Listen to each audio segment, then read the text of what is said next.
الحمد لله رب العالمين يا رب حمدا كثيرا طيبا مباركا فيه ملء السماوات وملء الأرض وملء ما بينهما وملء ما شاء من شيء بعد.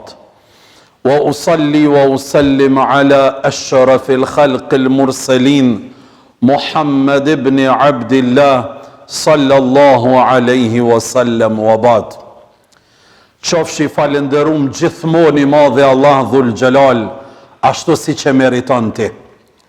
Vetëm ty të falenderojmë dhe vetëm prej teje ndihmë dhe falje kërkojmë, sepse ti je i gjithdijshmi, i plot fuqishmi, ti jep jetë, ti merr jetë, ti përcakton gjini, ti jep furnizim. I madhi Allah kur ke egzistu ti, nuk ka egzistu asgjë, por edhe kur do të egzistojsh ti, do të zhduket dhe do të asgjësohet çdo gjë. Të qofshmi fal i madhi Allah dhul gjelal gjithherë, po sidomos në këtë moment gjumaje, për çdo të mirë që na i ke dhuru, e si kur të filloj me i numru, asnjani prej neve të mirat e shumta që na i ke dhuru, nuk mujna me i numru.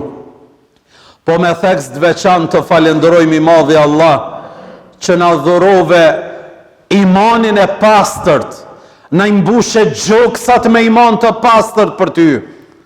Të falenderojmë i madhi Allah, që imbushe kokat tona me njohuri të pastërta për këtë botë, për njerëzit e kësaj bote dhe për botën tjetër. Të qofshmi fal i madhi Allah dhul gjelal, që na imbushe gjoksat dashuri, respekt, mirë kuptim, falje e tolerancë e humanizëm. Të qofshmi fal i madhi Allah, që na dhurove prind, që na dhurove bashkëshorte, që na dhurove vlad. Të qofshmi fal i madhi Allah, që na furnizon në çdo ditë dhe net dhe në çdo moment, edhe pse ndoshta shpesh herë nuk e meritojmë. Përshëndetje dhe selamet qofshin për Muhammed Mustafan, mësuesi njerëzis, ambasador i rruzullit toksor, doktor i zemrave tona dhe shefatxhi nesër kur do dalën para Allahut, ku s'ka dobi malli as e vladi, do t'jetë Muhammed Mustafaja që do të ndërmjetësoj tek Allahu për çdo besimtar dhe besimtare, cilët dhe cilat kanë thonë la ilahe illallah, Muhammedur Rasulullah, dhe kanë punu sipas kësaj fjale. Të dashurit e me, vëllëzër dhe ju motra, kam kënaqësinë sot në këtë xhumë që ta ndaj një thonje profetike me ju, ta mësoj për vete dhe t'ua komunikoj edhe juj, ta praktikoj për vete dhe dëshiroj që ta shoh edhe në praktikën e juj. Kam dëshirë që me këtë thonje të vazhdon jeta jon, praktika jon, e ardhmja jon. Kam dëshirë dhe besoj fuqishëm se duke vepru dhe duke punu dhe duke dasht dhe duke u mundu me zbatu në praktike të thonje, Allahu komë na bon jetën e mirë, Allahu dhul gjelal komë na përdor për të mirë, Allahu komë na bon pikë reference për çdo hall dhe problem tjetrit, Allahu dhul gjelal komë mbjell dashuri në zemrat e njerëzve për neve. I madhi Allah dhul gjelal komë na rujt prej sherreve të shumta që na i sjellën dhe na i përgatisin shejtanët dhe njerëzit që e luajnë rolin e shejtanit. Kjo thënie është shumë e shkurt, po ka kuptim të madh. Na u duhet me jetësu dhe me i dhon shpirt në praktik kësaj thënie. Thejke profeti Muhammed alayhi salatu wassalam, kush i posedon 3 gjëra, ai do ta shijoj ambëlsirën e imanit, ambëlsirën e të jetuarit, ambëlsirën e të qenurit njeri, ambëlsirën e të ecurit me 2 kam si njeri mbi sipërfaqen e kësaj toke. Kush i posedon këto 3 gjëra?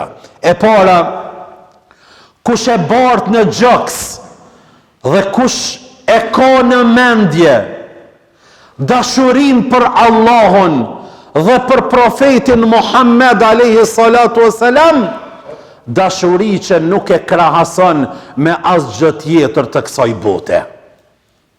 Për kë është Allahu dhe profeti i tij më i dashur se çdo gjë tjetër, ai do ta shijoj këtë botë dhe do t'i merr shpërblimet në këtë botë dhe shpërblimet në botën tjetër. E dyta, ai njeri që e dën tjetrin vetëm për hir të Zotit. Dhe e treta, ai njeri që e urren kthimin në mosbesim, e urren kthimin në të keqen, e urren kthimin në të kaluarën e idh që e ka pas. Si që urren, më u hedh në zjarr.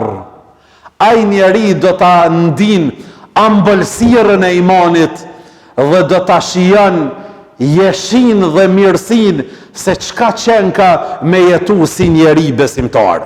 Të dashurit e mi, pse sakrifikojmë neve shumë për evlad? Pse sakrifikojmë neve shumë për familje? Pse sakrifikojmë neve shumë për farefes? Sepse i dojmë.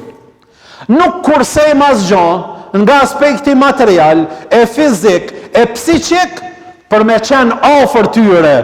Sepse neve i dojmë familjarët tonë, fëmijët e tonë, prindrit e tonë, vëllezërit e tonë, motrat e tona, bashkëshortët e tona, i dojmë neve dhe gjithçka japmi për ta, sepse kemi dashuri të madhe për ta. Kur një punë bëhet monotone, pa dashuri e kënaqësi, kjo punë nuk ka jetë gjatësi. Nëse nuk e don profesionin, misionin, nëse nuk punon, nëse nuk avancosh për çdo ditë, ti e ban një punë sa për me marrë një rrugë. Ti del para xhamatit sa me kry një xhumo, edhe një javë ditë s'kena mu pa. Ti do thot del para mësuesit, e mëson një temë dhe u kry do thot puna. Ti shkon shkollë vetëm sa për me marrë çat minutazh edhe u kry do thot puna. Çka? Ti nuk e don misionin edhe profesionin, edhe ka me qenë jetë shkurt ai mision dhe ai profesion i yti. Besimi në Zot është dashuri, dashurit e mi. Shumë besimtar mundohen ta trajtojnë besimin në Zot një grumboj rregullash. Kja do të më kanë kështu, kja do të më kanë kështu. Dhe kur ti thush, pse po vepron kështu? Thot që shto dohet. A veç që dohet qështu, na dohemi me punu kështu? Jo. Ashtë diçka dhe mamadhore. Neve dohet me që e bojmë namazin me dashuri. Shkojmë në haqë me dashuri dhe nuk jemi pishman, pse kemi shku në haqë, si kur do që thujnë, ma so rakocen mos ma qoftë, aty po të shkelshën e po të shtyshën e po të bajshën e, 100.000 fjallë. Pse nuk e ka dash që ka shku e dashurit e me. Njëherë dikush ka orë në xhami edhe ja kanë shkel këpucat, ma nuk shkoj në xhami, sa aty po të shtyshën e po të shkelshin këpucat e po të bajshën, po ti nuk je për xhami, se ti nuk i ke lonë në vendin e duhur, ti nuk i ke palu aty, ku ashtë rafti, ti nuk je i disiplinum, në xhami ka rregull, ka disiplin, ka kultur, ka pastërti, ka disiplin, dush mi lonë në vendin e duhur, jo do të të pasponi më të hi sandalje në xhami e ti mas këpucës me në xhami. Jo, nuk shkon ashtu. Dush me dasht atë punë. Besimtari në Allah, apo besimi në Allah, nuk është vetëm rregullash dhe fjalë, por duhemi me pas dhe me shfaq me kënaqësi. Në radhë të parë është besimi ndjenjë. Në radhë të parë besimi është dashuri. Në radhë të parë besimi është ëmbëlsi. E nëse nuk e ndjen dashurin për Zotin, për profetin dhe për fen, ti nuk do të vazhdojsh gjatë me këtë besim. Besimi në Zot është dashuria më e madhe. Ëmbëlsira e besimit në Zot nuk krahasohet me asnjë ëmbëlsira apo kënaqësi të kësaj bote. Ëmbëlsira e besimit të jep rahati në jetën dhe veprimtarinë tënde. Ëmbëlsira e imanit të jep qetësi në zemrën tënde. Ta ndjesh ëmbëlsirën e besimit do të thotë që Allahu do të ruaj. Allahu do të jap ty dritë edhe pse një pjesës të madhe të njerëzve ju mungon kjo ndrit dhe kjo ëmbëlsirë. Ëmbëlsira e imanit është e butë, e kajshme. Ajo futet në trupin e njeriut pa e ndi, nuk është e anë. Ajo futet në trupin e njeriut, thojnë ulemaja, si kur uji në karcelin e bimës. Po nëse nuk ka uj bima vdes. Kështu është edhe njeriu, nëse nuk e ka imanin, besimin, dhe nëse nuk e ndin kënaqësinë, nëse nuk din dashuri, nëse nuk din ëmbëlsirë, për çdo ditë imani i tij vdes dhe dobësohet. Ëmbëlsira e imanit futet te njeriu ashtu qysh futet, thojnë ulemaja, gjaku në përdamart e njeriut. Kur njeriu e shiqon apo e shijon ëmbëlsirën e imanit, do të thot atë që kanë thonë të parët tonë. Vallahi u betojshin të parët e tonë, thëshin në disa momente na kalojnë disa qaste të lumtura, të rehatshme, të begatshme, sa që thojmë, nëse banorët e xhenetit e ndin që të knaqësi, që unë tash jam duke ndi, vallahi ato po jetoj kanë në një mrekulli.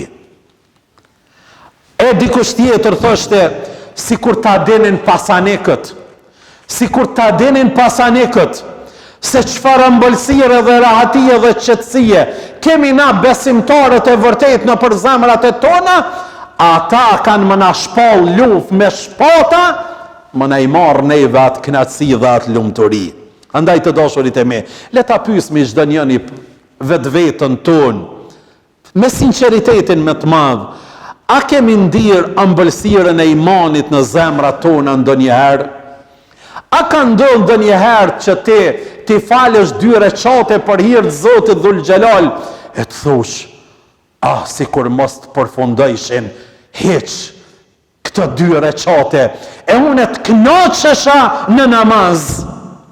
A të ka ndodhur ndonjëherë që të bësh ndonjë punë të hajrit dhe të është dukur se nëse Zoti ta jep gjysmën e dynjos, nuk do ta ndroja me këtë kënaqësi dhe lumturi që unë e përjetova duke e kryer këtë punë. Dikush nuk mundet me paramendu mundin e dikujt që e jep. Çe lodh veten, çe streson veten. Dikush nuk mundet me paramendu se cila është kënaqësia e dhurumit. Thashë çysh e shpenzon veten. Dikush nuk mundet me paramendu se ai është në gjendje me nejt para nxënësave me orë të tëra e ai nuk nin lodhje. Nuk mundet me paramendu. Ama që kjo që i numrova, thot, lloj gjysmën e dynjas, më madhon, nuk e ndroj me kënaqësinë që e kam përjetu, unë tash gjatë këtij veprimit që unë e kam vepruar. Dashurit e mi, kjo është e para, pa u zgjat. E dyta, apo rruga e parë për të shijuar ëmbëlsirën e besimit është që ta duash Allahun dhe profetin e tij më shumë se çdo gjë tjetër që ekziston në gjithësi.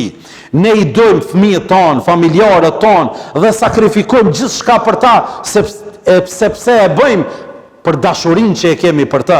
E kur të jetë dashuria për Zotin dhe profetin më e madhe se sa çdo krijesë e kësaj bote, ne kemi ndikë kënaqësinë në rahatin e besimit në Zot. Ta duash Zotin dhe profetin do të thotë ta duash fenë e Zotit.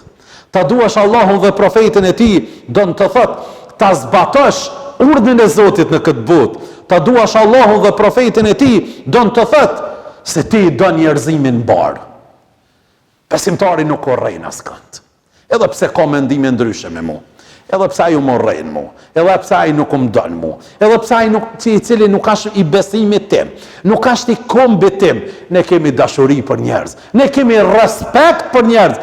Ai i cili e don Allahun dhe profetin e tij, thuhet se njëri nga sahabët sa herë që falke namaz, në recatën e dytë e këndoi ke kul huwallahu ahad. Xhamati u bezdis. Tha, ky njeri, a dhe më në sure tjetër? Vesh kul huwallahu gjithë në rekatën e dytë. Shkun te profeti Muhammed dhe i thanë, ja Rasulullah, ky shoku ynë, ky sahabi, në çdo dytën rekat po e kënon kul huvallahu ahad. A nuk din tjetër? Po kem dëshirë me ndëgju sure tjera nga ai. Tha shkoni pyet në vet. Ai kom ju dhon përgjigje. Shkun e pyetën dhe i than, pse ti bën kështu? Tha vallahi, un e du shumë surën Ikhlas, kul huvallahun, sepse kjo i tregon cilësitë e Zotit. Kur e lexoj, mu kujtohet Zoti Dhul Xhelal. Unë e du Zotin dhe e du këtë sure. E jardh Muhammed Mustafaja dhe i tha, Allahu të dën, sepse ti e dën, kul huvallahu ahad. Andaj dashurit e mi, ndije, kul huvallahu ahad. Allahu samet. Allahu është një. Allahu është i gjithdijshëm, i përhershëm, i plot fuqishëm. Lam yelit, s'ka lind nga askush. O lam yulat, as nga ai nuk lind askush. O lam yakun lahu kufuwan ahad. Kur u kon Zoti, nuk u kon kur kush në këtë botë. Nuk ka ekzistuar asgjë në këtë botë. Tha Allahu don ty që e kënon, për hatër që ti e don, kul huvallahu ahad. Dikush pyeti Muhamedit alayhis salam, kur është kiameti ja Rasulullah? Tha po qa po pyet për këtë pyetje? Qa ke përgatitur tha për këtë ditë?